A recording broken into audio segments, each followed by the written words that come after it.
Hey Colin, it's John here from the Dice Diaries, just listening to your latest episode. And yeah, when you're talking about the Black Hat game, which obviously I played a few sessions in, I didn't really get bored with the system as such, but I do agree what was sort of originally pitched as, it's like a drop-in, drop-out game. You don't really need to be up on anything. As it went on, it did start to feel more and more like, because of the intricacies, as you said in your episode, that if you'd missed like a few episodes, you didn't really have a clue what's going on. I mean, I certainly know when I tried to keep up with it via what other people were talking about, I was having missed a few sessions. I was like, I really honestly don't have a clue what's going on. You're in an entirely different place. And the whole drop in, drop out sort of nature of the game was originally put out, seemed to just sort of fade into the background, and it became more like an actual campaign with a shifting cast of characters. Not that there's anything wrong with that. It's just that for me personally, being only able to play occasionally, after a bit, it got so I was like, oh, do you know what? I'm not going to spend the time trying to bring myself up to speed to play in one session. Then a few weeks later, I'll have to bring myself up to speed again. Now, maybe that's just me being lazy. I don't know. But for a sort of drop in, drop out occasional session, for me personally, it was more trouble than it was worth. But like I say, that's just me personally. There was absolutely nothing wrong with the game. It was very enjoyable when I played it. I had no problems with the rules. I quite liked those. I had no problem with the way it was run or anything like that.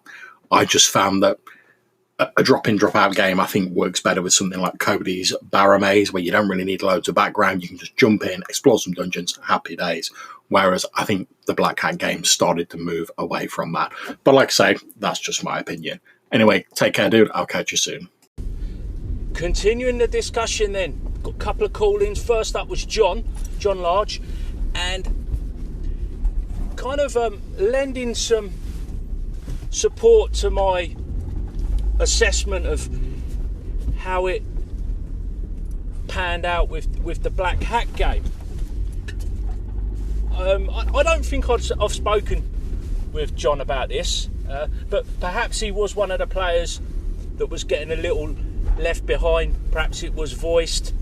It might have even been Dave that said it. I know he talked about the fact that he felt it had moved away from the drop-in, drop-out format, if that's a thing.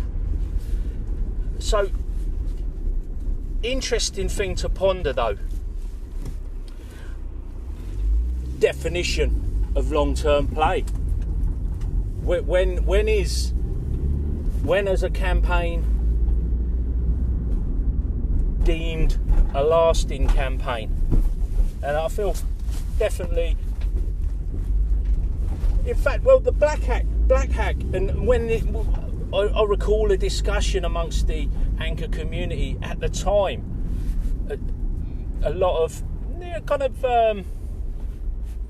folk were making assumptions about whether the Black Hat could go the distance without trying it, and I think that's the sort of thing that I like to put to the test, and it's the sort of thing that I like to challenge.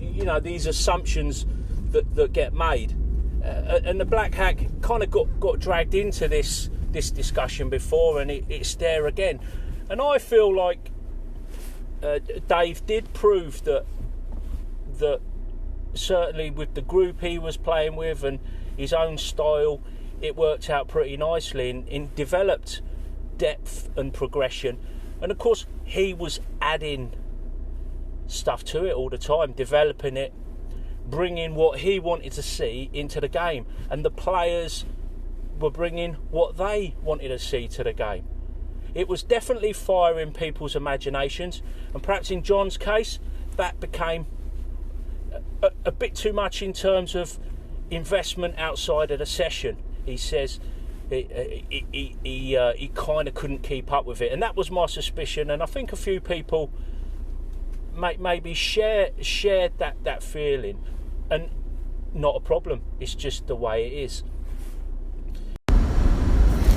Hey Colin, Jason here. I know this is a tangent and not your primary push in these episodes, but you had an episode a while back, and I forget the other game, but where you were talking to Sonny, or talking about how, Sonny was more inspired with the 5e books than one of the shorter rule sets. I don't know, it was Maze Rats or what, but where you'd put them both in front of him, and and he got a lot more inspiration from the 5e stuff.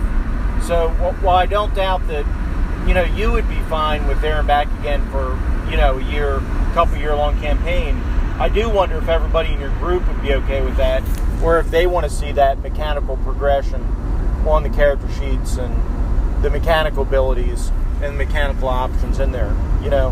Like a more complicated board game is attractive to a simpler board game. But Jason is picking up and kind of, like he says, going off in I don't know whether really a tangent. He's talking about Sonny in 5th edition, and I did indeed have the conversation. And as I say, I speak as I find, and a lot of the observations I made about fueling the imagination comes from conversations with, like, my son, and what excites him about a game. And certainly 5th edition fires his imagination, and that's why I'm playing 5th edition. It's popular with my group. Everybody gets something from it, and I would say a lot of it's to do with the glitz and the glamour and the razzmatazz and the buzz that you get with a game like that. But I think in response to Jason, the first thing I'd say is I am questioning here at a theoretical level, because like perhaps a lot of people, I haven't run a lighter game for a length of time, because as you rightly point out, my player group show a preference for 5th edition themselves. I enjoy running it, I'm happy to run it, so that's what I do. I guess beyond the black hack, I'm struggling to think of a good example to use for supporting the idea that perhaps you don't necessarily need this level progression and, I don't know what you'd call it, career path or whatever. So to explore some other ways of bringing longevity to a campaign, beyond the ones I've talked about. So we've got the inspirational material, perhaps. So for there and back again, I think you could quite easily tap into all the vast array of Tolkien stuff out there, the films, books, audio, like loads of stuff. So I think I probably, with my group, I probably have a reasonable amount of success there. However, what I would like, I'd like to perhaps hear from people that have actually done this, because my suspicion is there's a lot of talk about games that people haven't really given a fair crack at a whip to, or haven't really explored. They've kind of adopted opinions based on maybe other people's opinions or assumptions and things like that. So what I'm wondering and questioning is, why are we doing that? And is there not more out there? So it's like I'm looking to explore the subject. So what my son likes and what my group does is really kind of by the by. I've used up my examples, because I've only played there and back again for about 6 hours. But like I say, I suspect that it wouldn't be a bad fit for trying to go longer. But it's just the frustration of not enough hours in the day. And there's a lot I want to do with the jungle and with Chult, and I'm already trying to shoehorn ideas from Adventures in Middle-earth, the 5e compatible product. So I've got my agenda full. So if there's someone that is using a lighter game and doing something like Dave did with the Black Hack, perhaps, I'd be super keen to hear some discussion in support of the theory.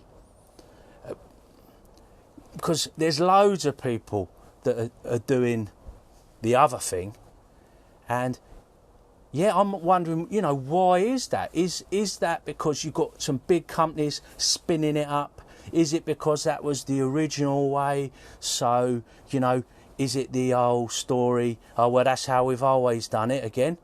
I don't know. That's what I'm curious about, and that's what I'm hoping to perhaps uncover a little bit more with this discussion. But thanks for the call in, Jason. I appreciate your contribution. Now, pondering this a little bit further, I thought perhaps I could throw a little bit more light on my thinking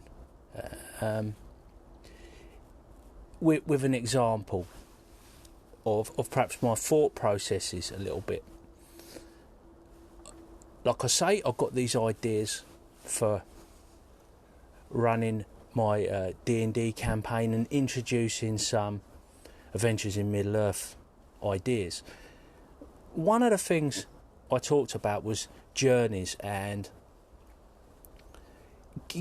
giving that, developing that a little bit, change things up a little bit. This is that sort of development and progression that I'm talking about. And one of the things I thought about was these guys have been knocking around in the jungle. They're becoming more familiar and practiced in jungle travel. How, in game terms, do I reflect that? And I was looking at the Wanderer in Adventures in Middle-earth, and he's got this ability. They got this ability called Know Lands, and there's quite a few things that come packaged with that. But one of the things is they're able to, during the, I think it's the embarkation phase of the journey, they get some bonuses. And I thought, well, I could just take that aspect from there and say to the players, you've become familiar with the jungle. As I introduce the journey rules, I'm going to say that when you're in the jungle, you're going to get this buff. And that works for me. I want to keep it pretty simple, saying I could just roll with that. Because traditionally you could like level up, or there are potentially proficiencies, skills, things like that you could use. You could maybe award treasure, but I feel like there's a little bit of a disconnect from what they've actually been doing. So whilst their characters are getting more hit points, they're becoming more proficient, things like that, it's not super tied to what they're actually doing, which is one of the things I like about the Call of Cthulhu system, is, or any of those systems where you improve areas of your character that have been pertinent to the game.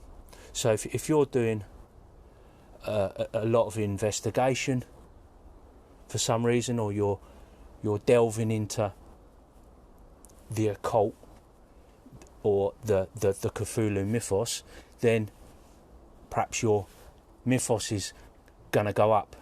Probably your sanity will go down, but your mythos will go up. Or perhaps if you're doing a lot of shooting, or you're getting involved in combat in the game, maybe you get better at that. Or perhaps it's one of these games where when you fail, you improve. I've always liked that. I thought that was good, because it's that. Well, I read about it in Dungeon World originally, that idea that you're learning by your mistakes. And D&D, maybe not great at that. It's maybe not great at that. Perhaps if you're running a sort of a dungeon crawl, and it makes more sense. But for exploration and other tasks, I think there's room for me to get a little bit creative, think outside the box, try out some new ideas. And I feel the mechanisms are there within 5th edition. I'm not sure that I'm bringing the ideas all the time. I could use advantage and disadvantage or inspiration for short-term buffs. Adventures in Middle-earth uses hit dice rewards.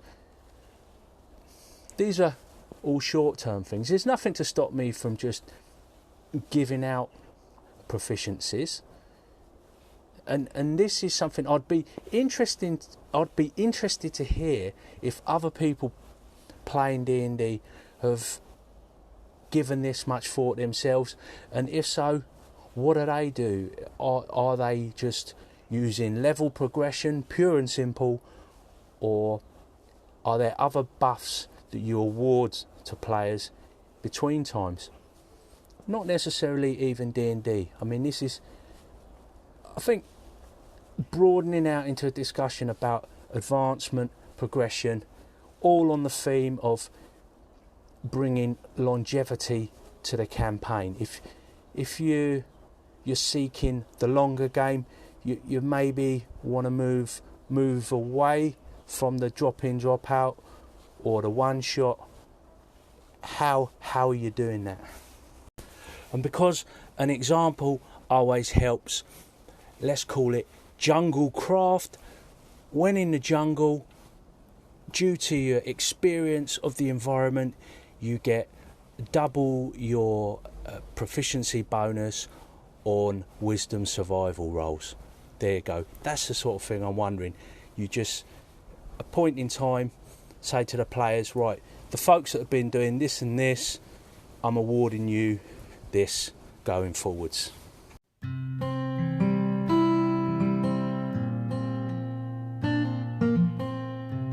Let's take another totally random example. Barbarians of Lemuria. I've just plucked that one totally out of the air for no apparent reason. Say I'm a sailor. That's my career. That was over the years I've built up my sailoring skills, and I can use foul language, tie knots, scrub the decks, navigate, a few things like that. Just random sailor stuff. If I spend a year, 2 years travelling the wilderness of a sword and sorcery jungle full of giant snakes and temples, how do I reflect that in just a random game like Barbarians of Lemuria, say?